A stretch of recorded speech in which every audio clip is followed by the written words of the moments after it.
اور اپنے پروردگار کی کتاب کو جو تمہارے پاس بھیجی جاتی ہے پڑھتے رہا کرو، اس کی باتوں کو کوئی بدلنے والا نہیں، اور اس کے سوا تم کہیں پناہ بھی نہیں پاؤ گے۔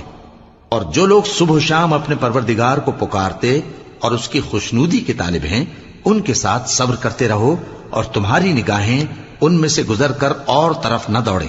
کہ تم دنیاوی زندگی کی رونقوں کے خواستگار ہو جاؤ۔ اور جس شخص کے دل کو ہم نے اپنی یاد سے غافل کر دیا ہے اور وہ اپنی خواہش کی پیروی کرتا ہے اور اس کا کام حد سے بڑھ گیا ہے، اس کا کہا نہ ماننا۔ اور کہہ دو کہ لوگوں، یہ قرآن تمہارے پروردگار کی طرف سے برحق ہے، تو جو چاہے ایمان لائے اور جو چاہے کافر رہے۔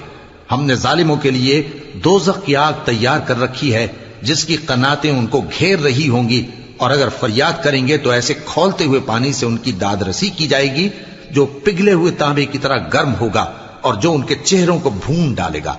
ان کے پینے کا پانی بھی برا اور آرام گاہ بھی بری۔